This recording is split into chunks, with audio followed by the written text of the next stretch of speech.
نشست شلیک کرد دوئلا. بعد شلیک یهو دید RPG رو برعکس گذاشته رو دوشش. خیلی جیگر میخوادا.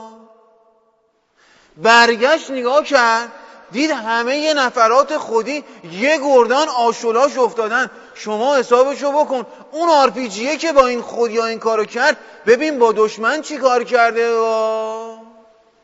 خیلی جیگر میخوادا.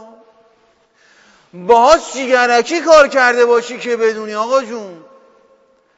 آقا برای پیشبرد خط ولایت باید آماده باشیم، باید جیگر داشته باشیم. این هواها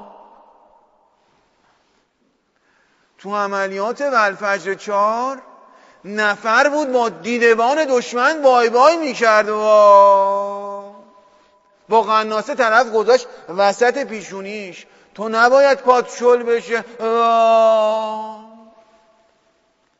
سلاحت باید همیشه آماده باشه. بسیجی بود، برای چک مسیر خروج گلوله اینجوری چششو گذاشت رو لوله، شلیک کرد که ببینه لوله سلاحش آماده است یا نه. این خیلی جیگر میخوادا. شیمیایی زده بود این طرف، ماسکشو سوراخ کرد تا بتونه راحت‌تر نفس بکشه. ریش نیمرو شد. این خیلی ریه میخوادا. میخوام احساسات بسیجی رو بهت بگم.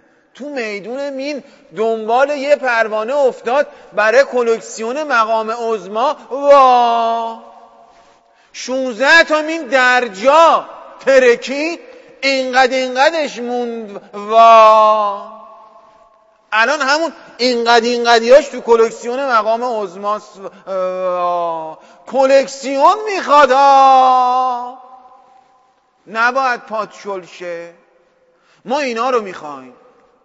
313 تا مدیر میخوایم با حقوق، با مزایا، بیمه، ماشین، خونه، ویلا. شما فقط این تحریم محریما رو میبینید پاتون نلرزه. 6 میلیون کشور تو دنیا هست. ما 200 تا مدیر میخوایم. مدیر میخوایم. جیگر میخوایم. ببخشید جیگر میخوادا. داداش 2 تا مخلوط 2 تا خوشگوش بذار تنگ این جیگرها با نون اضافه آخر شبی بزنیم. پات نلرزه ها. جیگرها، خوشگوشتا، مخلوطا. نونم داغ کن که بخور.